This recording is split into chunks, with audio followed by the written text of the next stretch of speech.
Untuk mengawali pembahasan kita, diskusi kita pada malam hari ini ya. Mudah-mudahan Bapak dan Ibu juga saya yakin sudah paham betul tentang posisi kurikulum Merdeka dan mengapa kurikulum Merdeka itu diterapkan seperti itu. Nah, pada masa pandemi COVID kita mengalami masa transisi kurikulum ya Bapak dan Ibu. Itu tuh masih yang namanya uh, dikasih toleransi yang siap dengan IKM dilaksanakan, yang belum siap dengan IKM boleh masih pakai kurikulum yang sebelumnya. Dan di tengah-tengah perjalanan ada istilah kurikulum transisi seperti itu ya. Nah, itu kan sebetulnya secara substansi, saya pikir secara substansi itu tidak kuncinya adalah kepada bagaimana guru mengolah substansi pembelajarannya, sepertinya di situ gitu. Nah, kemudian menggunakan sumber daya yang ada di sekolahnya untuk bisa sampai kepada tujuan atau output pembelajaran. Bapak Ibu, di kurikulum Merdeka itu diterapkan dengan tujuan untuk melatih kemerdekaan dalam berpikir peserta didik. Gitu. Jadi sebelumnya pun tentu saja kita itu mendampingi peserta didik untuk dia mencapai kepada kemandirian, kemandirian dalam berpikir, kemandirian dalam belajar dan kemandiriannya nanti pada saat dia sudah belajar mengambil keputusan. Nah, istilah merdeka di sini ini adalah kebebasan. Jadi kemerdekaan dan merdeka ini ganti nama aja kayak gitu. Namun secara substansi memang kita sudah lebih dulu melaksanakannya. Kalau tanpa kurikulum merdeka pun saya yakin Bapak dan Ibu itu sudah melaksanakan yang namanya latihan untuk anak-anak didiknya, untuk peserta didiknya berpikir kritis. Dalam kurikulum merdeka ini, kalau gurunya sendiri belum dapat kemerdekaan hati, ya kemerdekaan tentang hati ini Bapak Ibu. Hati itu artinya kemerdekaan hati untuk menerima perubahan. Perubahan dari kurikulum yang sebelumnya diterapkan menjadi kurikulum merdeka ini. Nah, merdeka hati untuk menerima perubahan dan merdeka hatinya untuk melaksanakan perubahan tersebut. Kalau sudah melaksanakan berarti hatinya sudah merdeka untuk melakukan inovasi dalam pembelajaran. Bisa berkreativitas dengan cara mengajar dan belajarnya. Tapi kalau konsepnya kurikulum merdeka, namun gurunya belum sampai kepada merdeka menerima, merdeka hatinya untuk melaksanakan, dan merdeka hatinya untuk mengimprovisasi, tentu saja dampaknya secara psikologis kepada peserta didik. Karena gurunya nggak merdeka, jadi peserta didiknya juga tidak menemukan apa sih esensi kurikulum merdeka, seperti itu ya. Kurikulum Merdeka secara substansi ada nih dokumennya kayak gitu.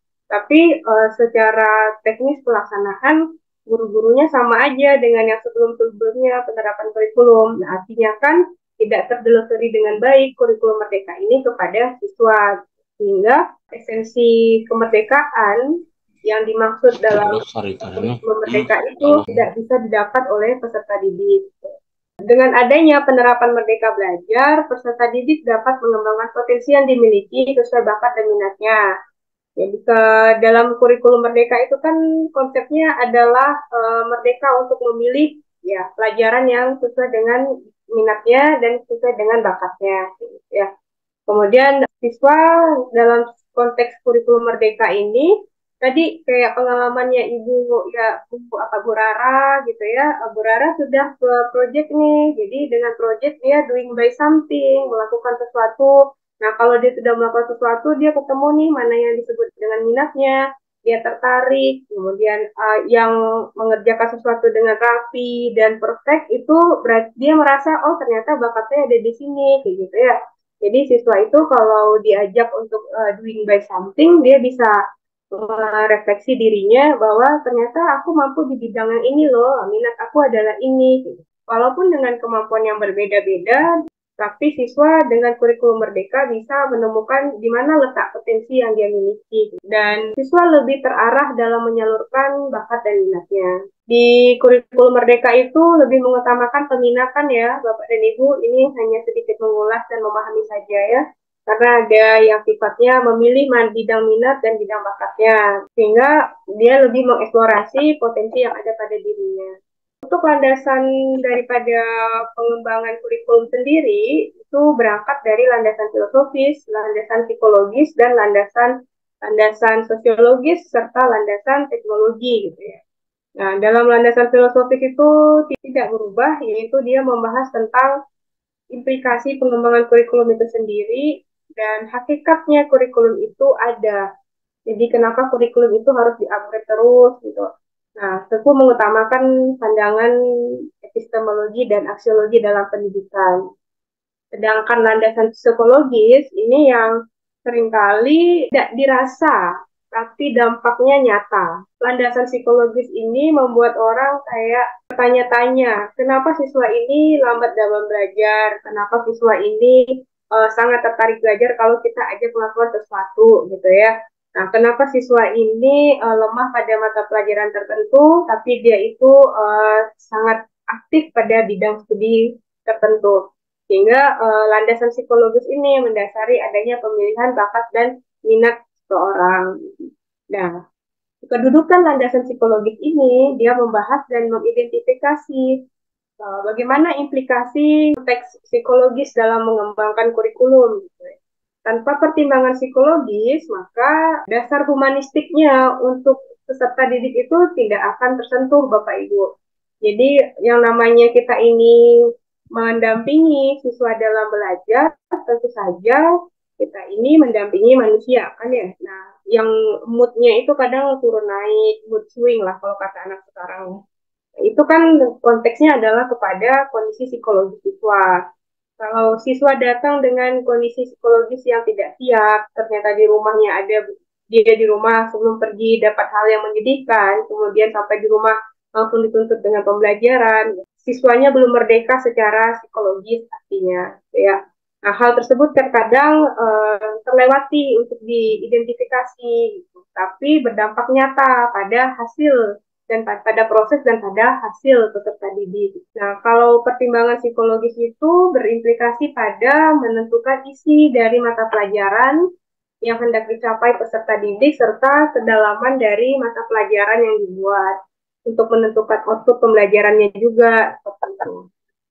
Jadi psikologi, kalau di dalam landasan psikologi setidaknya ada dua Bapak dan Ibu ya yang mendasari pengembangan kurikulum itu. Ada psikologi perkembangan yang memandang dan mengkaji tentang hakikat perkembangan, terus tahapan perkembangan manusia, tahapan perkembangan kognitifnya, aspek-aspek perkembangan, tugas perkembangan individu, serta kayak perkembangan aspek sosial, emosional, kecerdasan, itu semua tuh lebih kepada psikologi. Itu tentu saja Bapak Ibu tahu ya. Nah, kemudian berpikir kritis itu jatuhnya di aspek psikologi perkembangan. Higher or thinking skill itu lebih kepada kemampuan kognitif peserta didik gitu. Nah, semuanya itu menjadi bahan pertimbangan dalam mendasari perkembangan kurikulum dan penyusunan substansi mata pelajaran, terus pertimbangan untuk menyusun tugas-tugas sekolah, proyek sekolah yang berbasis kepada aspek psikologis tersebut. Selain itu juga ada psikologi belajar yang mendasari daripada landasan psikologi pengembangan kurikulum. Karena di psikologi belajar ini yang disinggung atau dibahas mendalam adalah tentang hakikat belajar, teori-teori belajar, tentang berbagai aspek perilaku individu dalam belajar. Gitu. Nah, ini termasuk yang gaya belajar tadi, ada yang audio, ada yang visual, ada yang audiovisual, kayak gitu ya. Pembelajaran yang berdiferensiasi itu sangkutnya mengenanya kepada pertimbangan psikologi belajar. Itulah yang menjadi pertimbangan dalam pengembangan kurikulum.